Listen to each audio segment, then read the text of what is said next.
សេចក្តីជូនដំណឹងរបស់ក្រសួងធនធានទឹកនិងឧតុនិយមស្តីពីស្ថានភាពព្យុះទី11ឈ្មោះ Haiyan សម្ពាធទាបដែលកើតមាននៅលើមហាសមុទ្រប៉ាស៊ីហ្វិកខាងលិចបានវិវត្តទៅជាព្យុះទី11ឈ្មោះ Haiyan ហើយមានឥទ្ធិពលលើរបបខ្យល់មូសុងនិរតី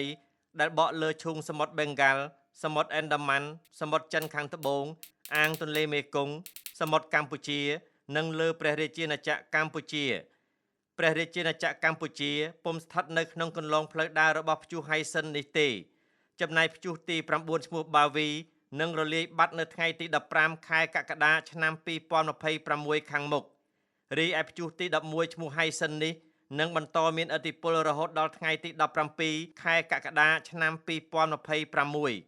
ស្ថានភាពបែបនេះនឹងធ្វើឲ្យធាតុអាកាសចាប់ពីថ្ងៃទី14ដល់ថ្ងៃទី18ខែកក្កដាឆ្នាំ2026 1. តំបន់វាលទំនាប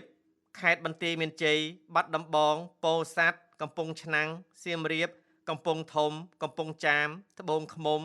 ព្រៃវែងកណ្ដាលតាកែវស្វាយរៀងនិងរាជធានីភ្នំពេញអាចមានភ្លៀងធ្លាក់ជាមួយខ្យល់កន្ត្រាក់និងផ្គររន្ទះគ្របដណ្ដប់លើផ្ទៃដី 50% 2. តំបន់ខ្ពង់រាបខេត្តកំពង់ស្ពឺប៉ៃលិនឧត្តរមានជ័យព្រះវិហារក្រចេះស្ទឹងត្រែងរតនគិរីមណ្ឌលគិរីជួរភ្នំដងរែកនិងតំបន់ជួរភ្នំក្រវាញអាចមានភ្លៀងធ្លាក់ជាមួយខ្យល់កន្ត្រាក់និងផ្គររន្ទះគ្របដណ្ដប់លើផ្ទៃដី 70%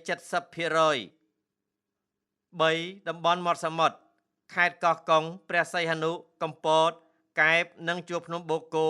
អាចមានភ្លៀងធ្លាក់ជាមួយខ្យល់កន្ត្រាក់និងផ្គររន្ទះគ្របដណ្ដប់លើផ្ទៃដី 70% រលកសមុទ្របោកបក់ខ្លាំងដែលមានកម្ពស់មធ្យមអបបរមា 0.50 ម៉ែត្រនិងកម្ពស់មធ្យមអតិបរមា 1.75 ម៉ែត្រយោងលើការព្យាករណ៍ដោយបានជម្រាបជូនខាងលើសូមសាធារណជនមេត្តាប្រុងប្រយ័ត្នខ្ពស់ចំពោះបាតុភូតភ្លៀងផ្គររន្ទះនិងខ្យល់កន្ត្រាក់ជាពិសេសបងប្អូនដែលធ្វើដំណើរតាមផ្លូវគោកនិងផ្លូវទឹកក្រសួងធនធានទឹកនិងឧតុនិយមនឹងបន្តធ្វើការតាមដាននិងវិភាគអំពីស្ថានភាពធាតុអាកាសដើម្បីជម្រាបជូនជាបន្តបន្ទាប់ក្នុងករណីមានការប្រែប្រួល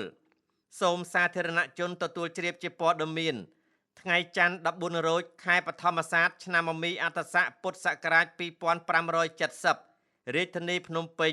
ថ្ងៃទី13ខែកក្កដាឆ្នាំ2026សូមអរគុណ